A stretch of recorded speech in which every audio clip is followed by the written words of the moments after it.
ପଞ୍ଚମାସ ନାମ କଣ?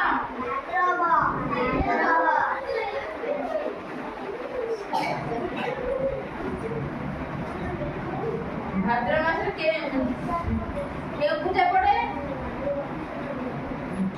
ସ୍କୁଲରେ ପାଳନ ହେଲେ କେଉଁ ପୂଜା? ଗଣେଶ ପୂଜା ପଡେ କି ନାଇଁ? ଭାଦ୍ରବ ମାସରେ ଗଣେଶ ପୂଜା ପଡେ।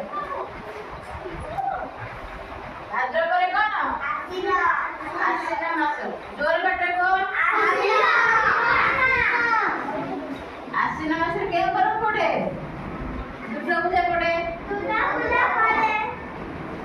ସପ୍ତମ ମାସର ନାମ କଣ? ଆଶ୍ଵିନ ପରେ କଣ?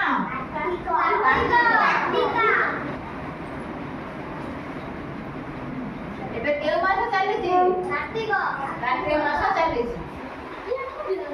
ଅଷ୍ଟମ ମାସର ନାମ କଣ?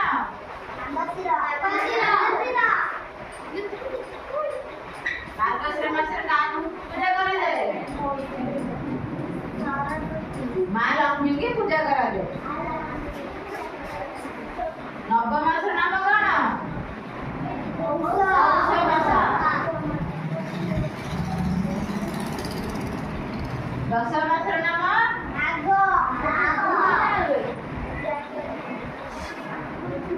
ପୌଷ ଓ ମାଘ ଦୁଇ ମାସରେ କଣ ହୁଏ? ପ୍ରବଳ ଶୀତ ପଡେ।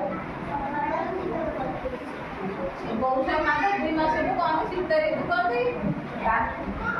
ଶୀତରେ ବାଘ ପରି ହୁଏ। 11 ମାସ ନାମ କଣ?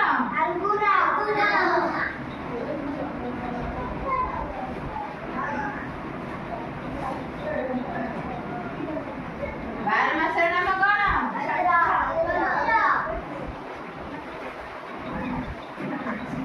ଚୈତ୍ର। ଫାଲ୍ଗୁନ ମାସରେ କେଉଁ ପର୍ବ ପଡେ? ଫଗୁ ଦଶମୀ ହୁଏ। ହୋଲି ଖେଳ ପଡେ।